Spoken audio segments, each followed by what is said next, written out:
Yeah. Okay. Well, we're here today to celebrate my bride's passing, and that we want to honor her for her life. Put the mic in front of your I mouth. thought I'd give a little overview of how I met Jean. Have that come closer to you. There you go. How I met Jean, and it was at the University of Vermont. Now, she was not a student there. She was a nurse down in Connecticut. And a friend of hers, there was one picture of her that was Pat Wilson. At that time it was Pat Wilson, then she became Pat Bovey.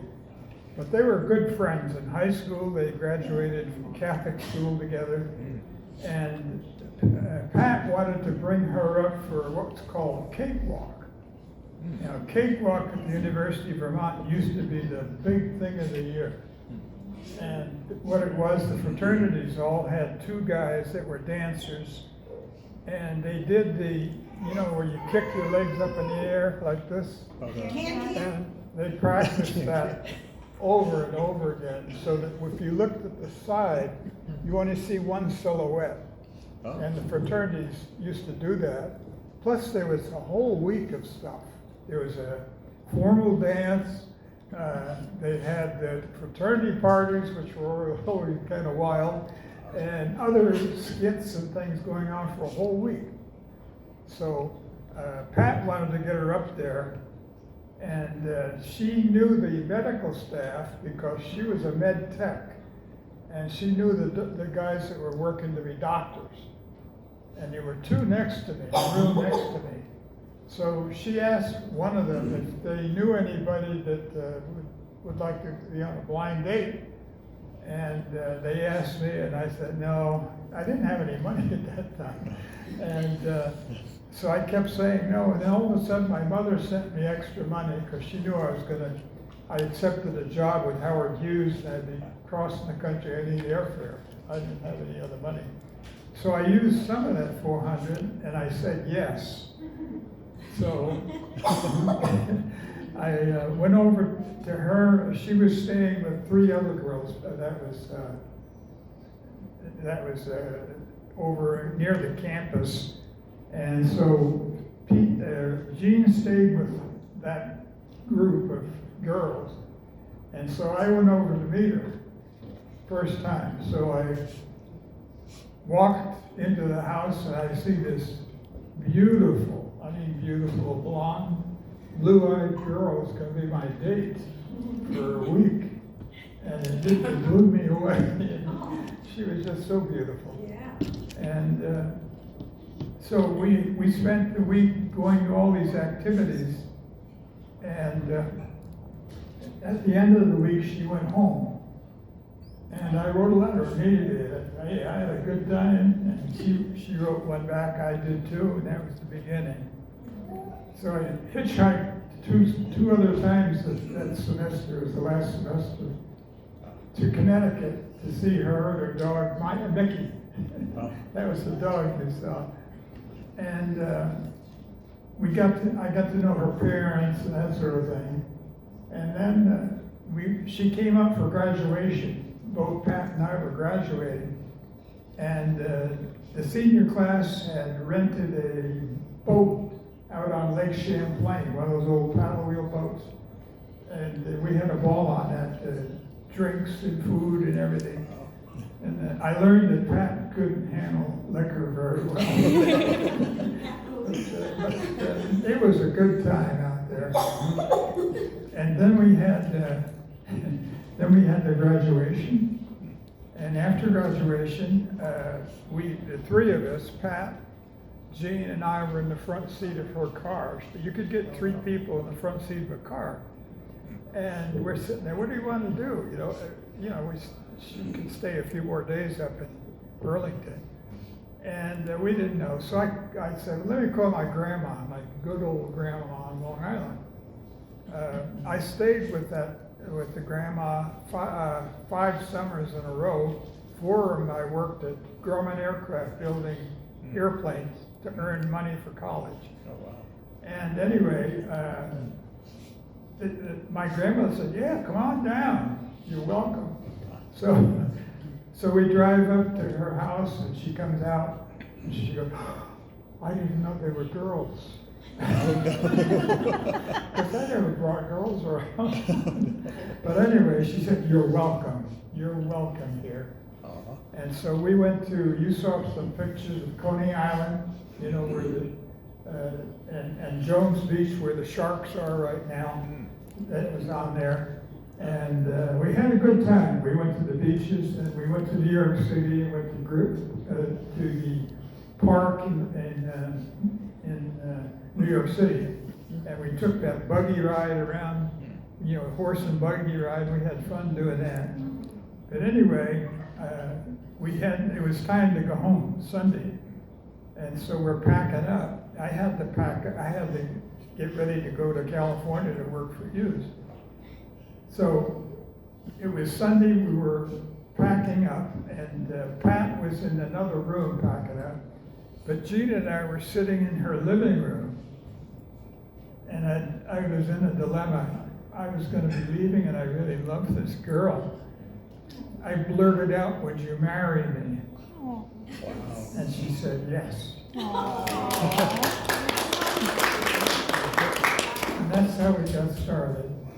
So we decided that Christmas break would be the time to get married because I was at USC getting my master's and working at Hughes just like David. David was on the same program. And so that way we could work in, you know, I wouldn't miss any school and I'd miss a little money. But anyway, we traveled across country. It took several days. We left, it was freezing in Connecticut. And we got to California, and I didn't go right to the apartment. I took her down to the beach in Santa Monica. And it was 90 degrees. Wow. And people were swimming, and it's a whole different environment. But anyway, we started our life together. She came to the apartment, and I found out quickly she couldn't cook.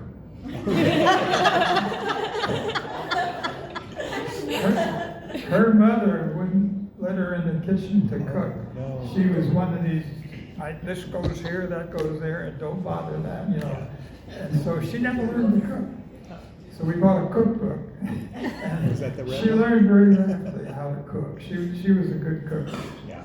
But then Bobby came along. He came along in November. Yeah. And let's see, that was in 53. And so I hadn't finished up the degree yet. I had one more semester. But then David decided to come along, and so we had 2 kids. And we wanted to buy a house. And on the Culver City side, we couldn't afford the houses.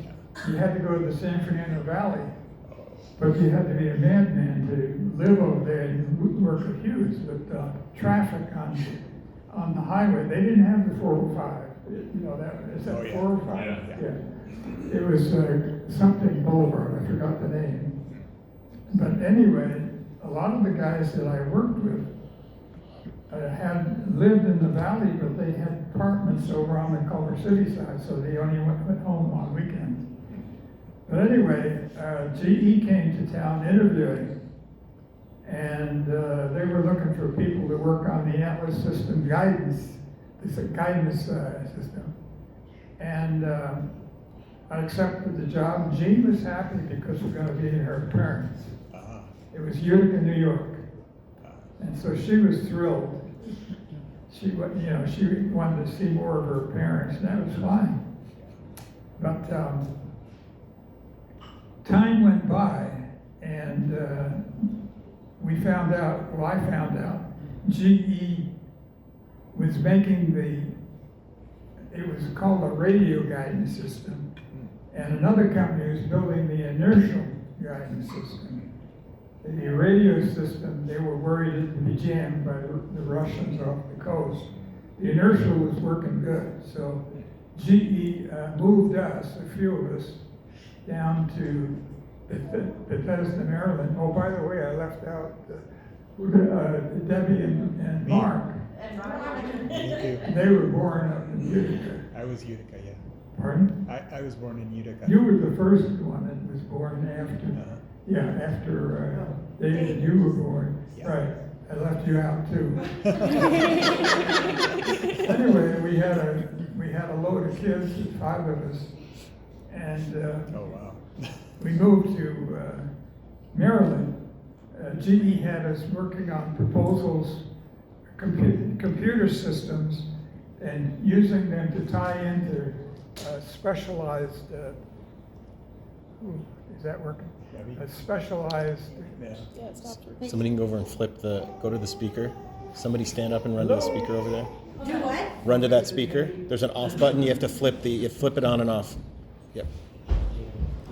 Just turn it off. Hit the off button. Off switch. Bottom left. Oh, wow, look at that. There you go. Is it working now, Dad? Try now. Testing, testing. hello.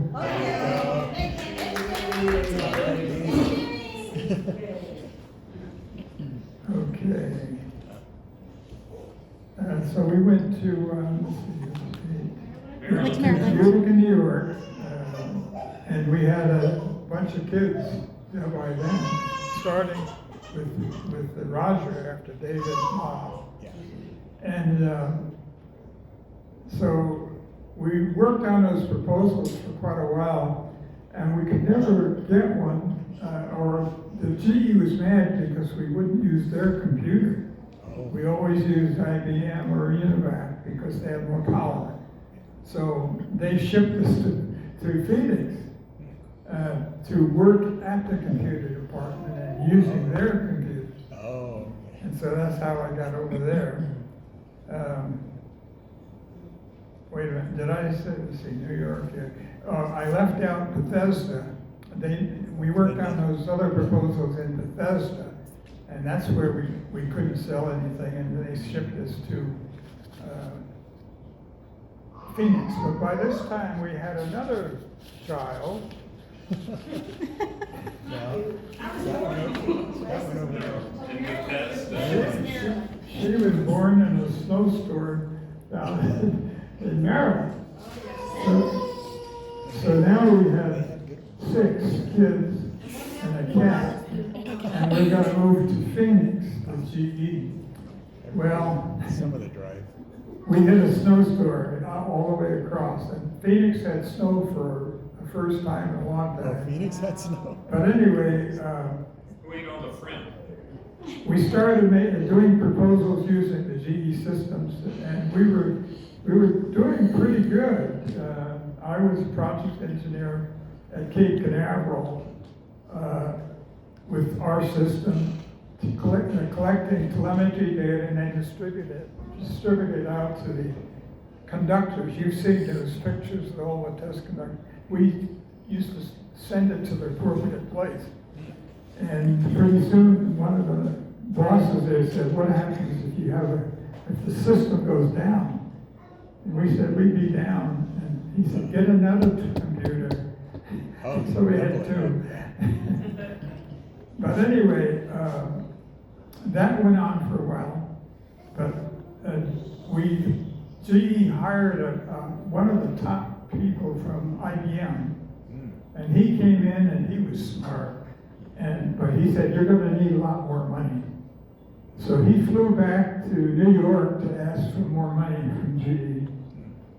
And on the way back, he flew his own twin-engine plane. He had his wife and kid with him, and he crashed. He was killed. GE said, "That's it. We're going to get out of the business. You were going to sell it." And they asked me to go to Boston to hit a reliability, maintainability. And I didn't want to do that. And so I sent out resumes to the community colleges, knowing that I could teach with a master's. And I was able to get a get a response from Yavapai College in Prescott. And they said that we don't have an opening for teaching, but we do have director of data processing. Oh, okay. So I accepted that. And let's see, I left something Missed a couple You kids. forgot me and Laura. else. Well, once you get up to number 6, like, you know, Now you got 8 kids. What's that? Me and Laura. Laura and Di Di. Well, I hadn't got there yet. No, I hadn't forgotten Oh. you. So we moved to Prescott, and we developed computer proposals and did real well. Let's see. The first thing I did was to get rid of the IBM computer 36025. Too expensive. No online stuff that I was used to. So we got a system in that had online capability. And U of A bought the same computer because they liked what we had. And then, let's see, yeah, we got 2 new kids. Laura and Diana. And we actually got those in Phoenix. And they were born in Phoenix, but they went to school up there in Prescott. Yep. And Mom was willing to go back to work to earn some extra money because I had to take a salary cut. And these kids like to eat. And so she went back to work. And the 2 little girls, this little girl and that little girl, they'd come back up from school. Oh, yeah. And they'd go into where Mom was sleeping, they'd do this. They'd open her eyes. Are you sleeping, Mom? And she'd say, I'm awake now. Anyway, she always had a meal for our whole family. And Meredith. Yeah, Meredith. And Meredith, who was one of our extra kids. But Mom did well except Fridays.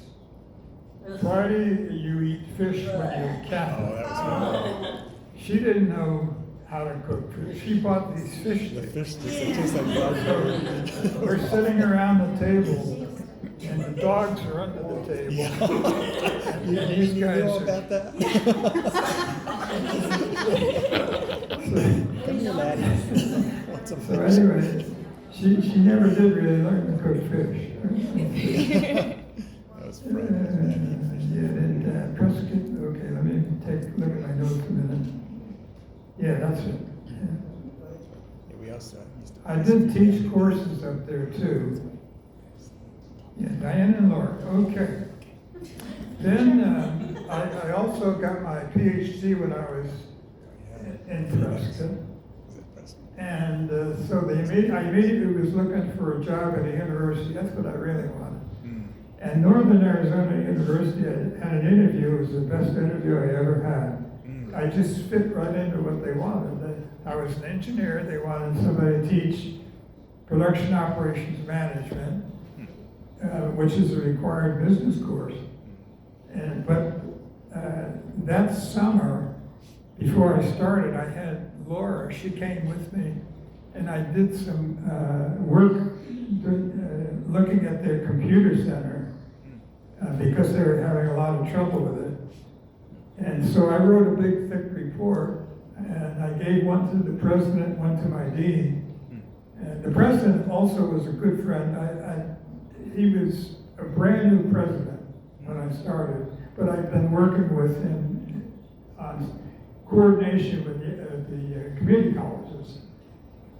Anyway, I told Jean, let's go to Vegas, before I start. So I went to Vegas with her and came back. And so the first day of school, the dean catches me and said, you're only going to teach halftime because we want you to be director of the computer center, too.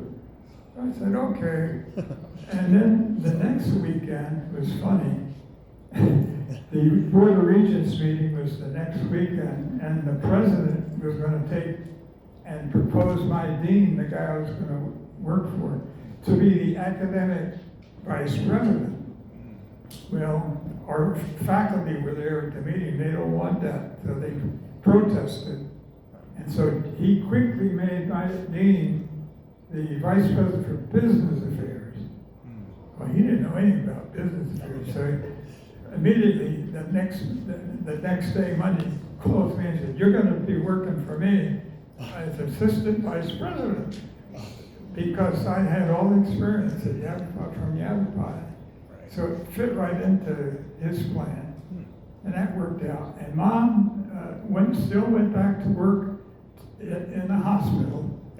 And she in Flagstaff. She worked I think she worked in the student health center first, and then the hospital.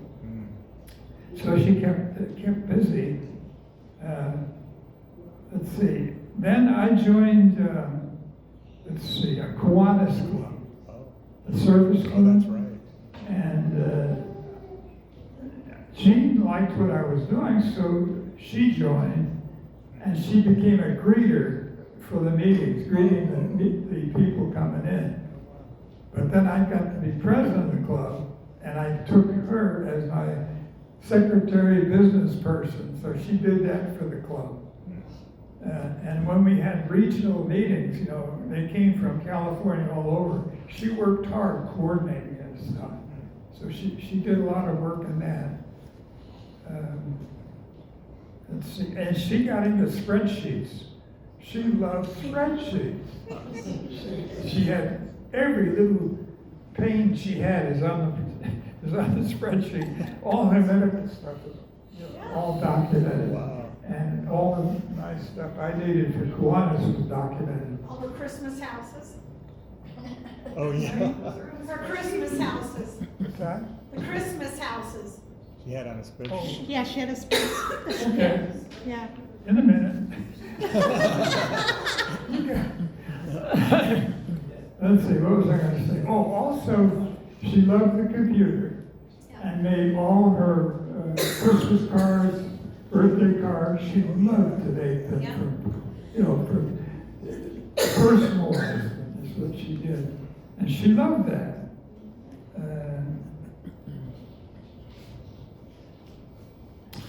Okay, then we got into the houses.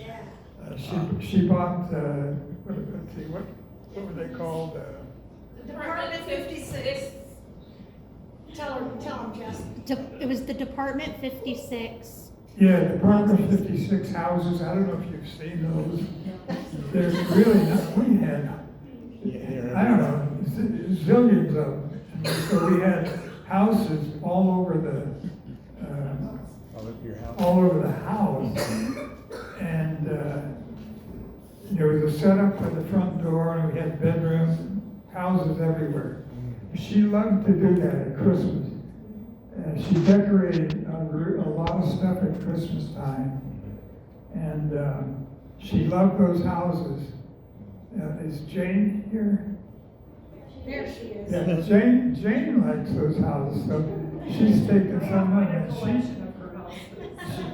she puts them together for Christmas now, and I'm so happy. I want to keep things in the family.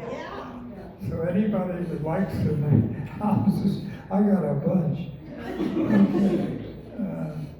Okay. Shortly after that, we both retired. I retired from NAU, and she quit working for the hospital. So we took the opportunity to go to Europe for 3 weeks. Debbie took us to the airport, over there. And so we were gone for 3 weeks overseas. That was a good trip. And we went to Alaska and Hawaii several times. You saw pictures of us in Hawaii. So we really had a good time, and I'm glad I did that, because her health was starting to go down a bit even at that time. One other project we had in Phoenix is she went to start the church down, the Catholic Church, and they had a project for putting together boxes of food for the poor. So she and I would go down about every other week and fill boxes of food for the poor. And that was a church-sponsored thing. And we enjoyed that. I made the boxes and she was putting in rice and cereal and all that stuff. Let's see. Okay, her health started to really go downhill, and she had migraines every day, migraine headache every day, and then it affected her mind, and Debbie knows a lot about that. She really got to be a handful. I couldn't handle her. So I took her to the hospital, and they weren't going to do much for her. And then I saw my heart doctor walking by, and I grabbed him and I said, "Would you talk to Jean and see what you think of her mind?" And he called me out and said, "She's got to go upstairs to what they call SAGE in the hospital for mental problem. They lock you up." Wow. Let's see, Mark and Wanda visited her there. Let's see, Mark and get over there. They visited her up there. You gotta flip it again. You got it, little man? Hello? Hang on 1 second. Hello? You got it. Try it now. Okay, in about 2 weeks, the doctor called me and he said, "I think I've got a medicine that will help her." And it did help her in one way. She wasn't worried as much all the time. She was always worried I was going to die, and she didn't know anything about money and all that. It was on her mind all the time. And then for some reason, she thought that Medicare was going to pay all of our expenses. All our food, rent, gardener, everything. She was really having problems. And so the doctor said the medicine will help, but she's going to have to go in assisted living. Oh. I couldn't handle it. I just couldn't handle it. Yeah. And let's see. And from there, let's see, I got talked about that. Oh, yeah, Diana and I went on the road to find an assisted living place. And we came up with the one that we put her in, which I think was a very good choice. They were nice people, they were friendly, but it was costing a lot of money to keep her there. So I visited with the director of the facility, who was a new director, talked to her about money and so forth. And she said, "You should get hospice in, because they can do a lot for you. It doesn't cost anything." So I signed up with hospice care. It was the best thing I ever did. The kids know how good they were. They were excellent nurses. I hated to lose that one. Her name is Marilee. She was so good. But anyway, they were billing Medicare for $6,000 a month. Wow. And I was paying over $6,000. So it was very expensive, but when she got Medicare, got hospice there, I could handle it okay. So that was a good decision. Then Mom slowly went downhill, but Diana used to go over there every week in the afternoon. I visited 2 days in the morning, but she was happy. She was happy. She was happy. She played bingo. She made bracelets, and, all kinds of stuff. Drink her wine. They exercised. I think I sent you a video of her kicking the balloons. Oh, yeah. They exercised. But anyway, she had a good time. And then finally, it just seemed like it was all of a sudden. Right. Yeah. She just went downhill. And the head nurse that I was talking about said that her heart is giving out. And so she left us in the way that she was alive but non-communicative. She didn't talk. And then she slowly went under, and that was a bad day. But I used to go and have breakfast with her in those 2 mornings, Monday and Thursday, and I show her all the pictures on the cell phone, all the babies and everything. She enjoyed that. I did do that for her. Let's see. Oh, and one other thing, I took care of her for 10 years before she went into assisted living. And if you knew Jean, you knew she had a sweet tooth. And so I made an apple pie every week for her. And also Michaela, she liked the apple pie. So I figured I made, in 10 years, 500 pies, at 3 pounds of apple to pie is 1,500 pounds of apple. But I did start making oatmeal cookies. And the problem is I took too many in at a time and it started affecting her sugar, so I had to cut it way back. And then I made blueberry cake that she liked. And so it was really funny. For Mother's Day, I made one this past, and she loved it.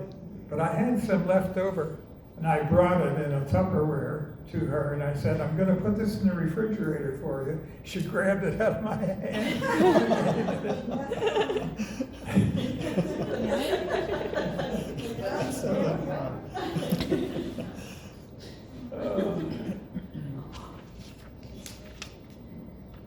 Let's see.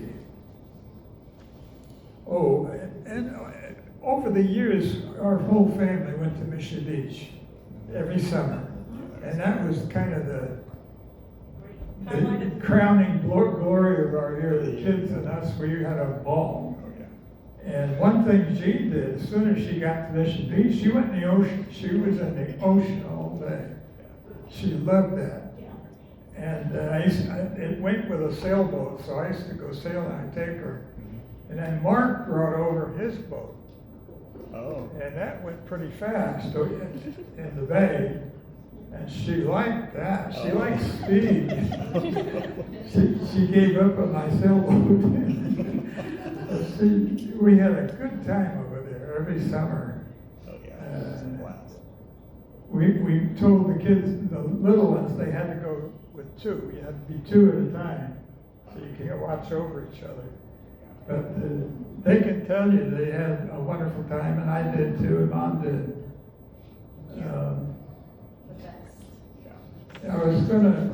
I was hoping you guys could come up with some funny things about her, but I'll tell one funny thing about her. We were in Vegas. We went to Vegas a lot, and we came out of the show, got in the elevator, and then this whole group of people followed us in, and they started talking. I could tell they were Italian, and so we stayed on the top floor so I could see the lights at night in Vegas. And so the elevator goes up a little ways, and several of them got off the elevator, and in Italian, ciao, they use ciao for hello and goodbye. The people on the elevator would say ciao, and the ones leaving would say ciao, and they go off. So this happened all the way up, ciao, ciao, ciao. And we get up about 2 floors from us, there's only one guy left. And so he gets next to the door, and Mom says, ciao, and he turned around with a smile from here to here. He got chowed off. But she was that way. She had a good sense of humor.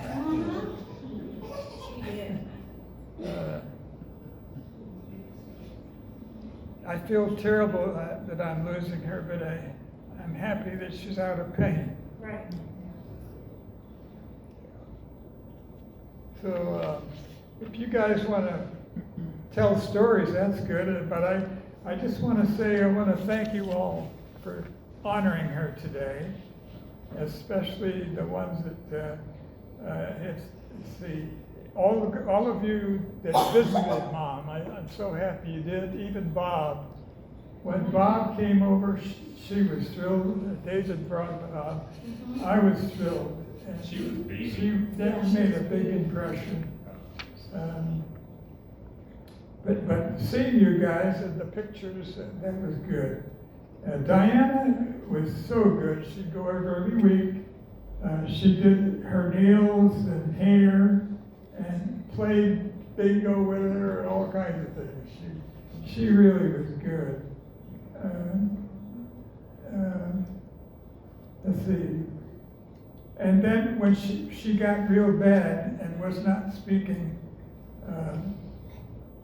we all would take turns going over and watching her, even though she couldn't communicate. And Diana spent a lot of time.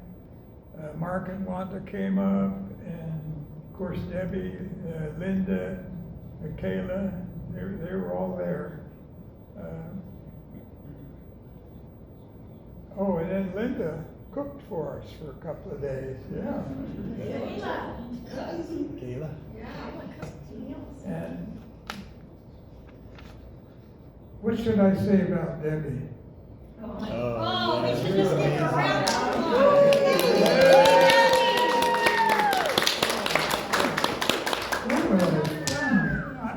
I was overwhelmed, and she did all. Yeah, she's my go-to too. I'm so proud of her.